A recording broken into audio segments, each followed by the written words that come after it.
Hello everyone, Brent Butler with iKonBoats. Today we want to talk about the VLX functionality of the button pads.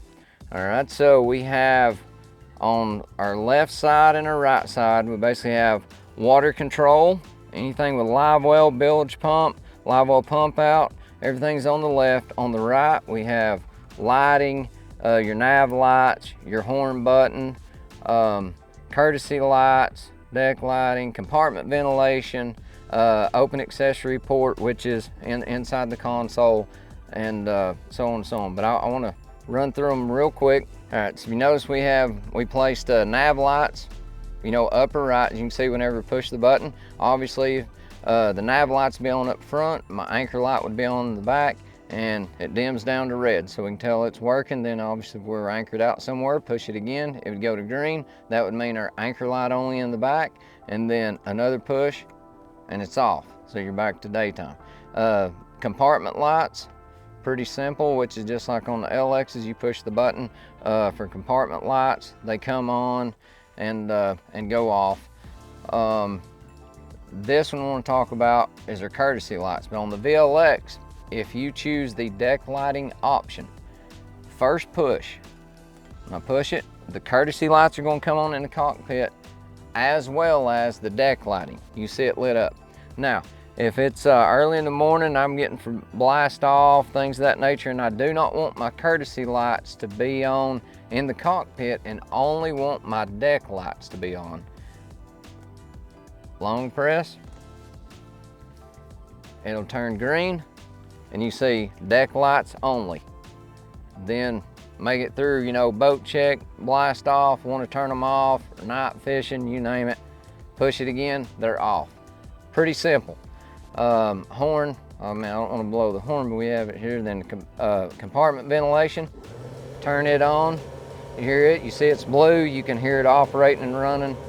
And then accessory, like I say, there's an open port inside the dash right here that you could wire something up to if you wanted to, black lights, things of that nature, but that's an open port. All right, so now we'll talk about on the left side here, talk about Livewell features. All right, we designed it to, you catch your fish, push the button. Notice I just pushed it once, you see blue light, that means my fill pumps are working. It's gonna fill up, float switch will kick, it'll do the rest of the deal. The recircs, when you see it green, is on a timer. That timer is set 10 minutes on, 3 minutes off. All right, then you see our fish IV, which is on a timer as well. That is on what will happen in this auto mode right here that you currently see. The Livewell fill up, float switch will kick, the fish IV will automatically inject 1 ounce. And then the recircs will kick on. They'll run for 10 minutes. Then they will be off 3, on for 10, off 3. And then if I want to change either of these in my auto feature and say I want my recircs to run constant, all I do, push it 1 time, that turns them off. Push it again, you see it blue, that's constant. They're constantly running. If you're in certain areas where the water's hot, things of that nature, you name it, if you want a constant recirc, that's it.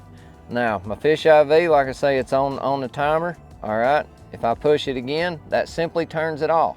And then without it being on that timer, I can add it at any time on the fly, and you see it flashing. That's injecting the 1 ounce into it every single time I push it. It's going to run, and then you see it go off. So it's pretty simple, it's pretty basic. We get the question asked a lot, well, if I want to run in manual mode, all right, so I'm gonna turn everything off here. I'm gonna start over. All right, well, manual mode. Let me just stop it all together. All right, you ready? Yep. All right, so now I want to talk about manual mode. All right, if I push it 1 time, it's auto mode. Push it again, it's strictly in manual mode now. So what it'll do, the Livewell will fill up, float switch will kick, and everything will stop. So in manual mode, it will still operate off of the float switch signal to it. So it knows when to shut off. Now then I would have to simply turn my recircs on. So here you see, I'm manual mode on fill pumps. So if I run around cull fish, this, that, and the other, if any water is lost out of that live well, these pumps will no longer refill the live well like in auto mode. My research will constantly run as well in this application. Now, if someone is wanting to only fill their live wells halfway, 3/4 of the way, that's simply why we wanted this functionality, so they could simply, you know, fill it up so far, keep track of time if they didn't want to fill it all the way to the top, and then simply just turn it off and then run their research. Now, an override system, if you will, or let's say if the float switch failed for some apparent reason, as a backup, if I long press on that and you see the flashing green light, that means those pumps are working and filling. They will not shut off unless I manually push that button and turn them off.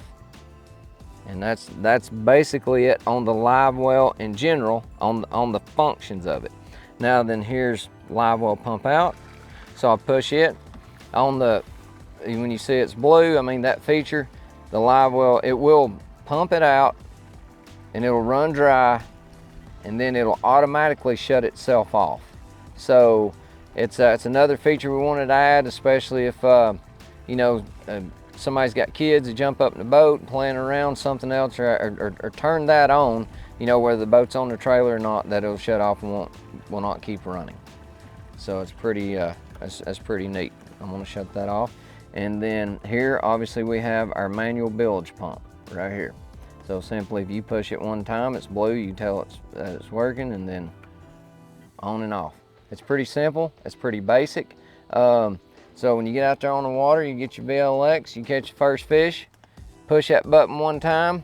If it's in the summertime or scenarios, if you want a full recirc, push that button twice, keep fishing, never look back except culling bass, making it back to weigh in. All right, now also on the VLX we have live well temp, and how you see that live well temp is simply in our Baritron screen. So you have to have the key switch on, which is common. You're running down the lake. Most of the time, the first thing you see is whatever you've got it set on, whether it's fuel, engine RPMs, or things of that nature. Now, if you notice from fuel, I pushed it one time, and you see right here, you see the degrees Fahrenheit? That is the live well temp. Above it, you see is, you know, feet with dashes. Now, obviously, we would have to have a 2D transducer hooked into this screen solely for it to read that. All right, but most people, I mean, everybody's running it off of graphs, but that's how you see your live well temp. As I cycle through the pages just to show you again, there's a lot of different features into it, but you can basically cycle through it, and that's where you read your live well temp. And that will only show up with the key switch on. Thanks for tuning in. Hope this gives you a better understanding of the VLX series button pads and the live well functionality on our product. Be sure and check us out on iKonBoats.com, on social media and YouTube for more how-to videos.